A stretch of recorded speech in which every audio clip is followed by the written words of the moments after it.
আসসালামু আলাইকুম প্রিয় দর্শক মন্ডলী। রূপসা নদীর ১ নম্বর কাস্টম ঘাট যে ঘাট, এই ঘাটটি আজ থেকে টোল মুক্ত হয়ে গেছে। দুপুর ১২টার দিকে এখানে কে বা কারা অগ্নিকাণ্ড ঘটিয়েছে।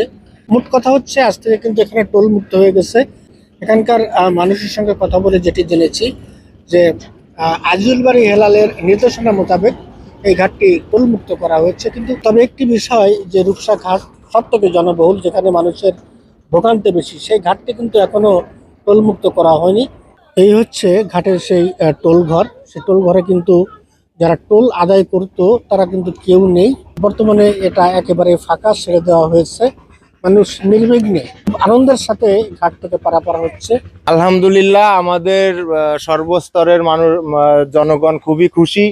এই টোল মুক্ত হয়ে যাওয়ার পরে এখানে মানুষের সাথে হ্যারাসমেন্ট বিভিন্ন রকম আমরা বিভিন্ন সময় শুনছি, মহিলাদের সাথে বাচ্চাদের সাথে হ্যারাসমেন্ট করে, স্কুলগামী শিক্ষার্থীদের সাথে হ্যারাসমেন্ট হয়। তো আল্লাহ দিলে নতুন সরকার আসছে দেশে, নতুনভাবে তারা দেশটাকে ঠিক করবে, আমরা সেই আশা করি। আর যেহেতু এটা খুবই ভালো একটা উদ্যোগ, জনকল্যাণমূলক উদ্যোগ, আমরা এটাকে সাধুবাদ জানাই, খুব ধন্যবাদ জানাই সর্বস্তরের মানুষজনকে যারা এটা করছে, এটা করতে সহযোগিতা করছে। আসলে দেখেন, বিভিন্ন রকম রাজনৈতিক পট পরিবর্তন হয়েছে, লোকজন পরিবর্তন হয়েছে, বিভিন্ন ধরনের লোকজন এখানে আসছে গেছে।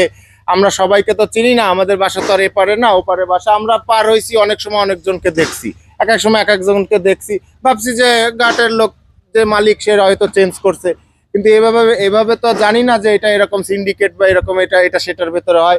তবে ইনশাল্লাহ আমাদের নতুন প্রতিনিধি হয়েছে আমাদের এই আসনে। তার মেবি আমি যতদূর জানছি যে সে নাকি কমিটমেন্ট করছিল যে সে যদি নির্বাচিত হয় তাহলে এই ধরনের ইগুলো সে করবে। রূপসা ঘাট, এই ঘাটগুলো সে ফ্রি করে দিবে ইনশাল্লাহ। আমরা দেখতে পাচ্ছি আজ থেকে ঘাটটা টোল মুক্ত করা হয়েছে। আমরা আশা করব যে এটা যেন এইভাবে চলমান থাকে, এটা যেন হঠাৎ করে আবার না হয়ে যায়। সবার জন্য, জনসাধারণের জন্য এটা খুবই জরুরি, খুবই দরকার। কারণ আমাদের এই ঘাটটা প্রায় মৃতপ্রায়। কারণ এই ঘাট থেকে আগে অসংখ্য মানুষ পার হইতো, অসংখ্য মাল জিনিস যাতো আসতো। শুধুমাত্র এই টোলে টানাটানি বিভিন্ন রকম ঝামেলার জন্য মানুষ এখানে আসে না। ৪ নম্বর ঘাট থেকে পার হয়, জেলখানা ঘাট থেকে পার হয়, যেখানে কোনো টোল লাগে না। আগে পরে ছোটবেলা থেকে এই ২০ বছরে দেখি নাই, এই প্রথম দেখলাম যে এটা টোল মুক্ত হয়েছে। এখন এটা কতদিন থাকে এটাই সময়ের দাবি, যে এটা যেন স্থায়ী থাকে এইভাবে, এটা যেন ২ দিনের জন্য না হয়, এটা যেন ৫ দিনের জন্য না হয়।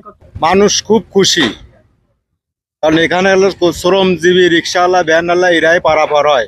এরা টলার ভাড়ায় ম্যাক্সিমাম ৫-১০ টাকা যেতে হয়, ঘাটেও ২ টাকা দিতে হয়, বুঝছেন। বিগত দিনে ১ টাকা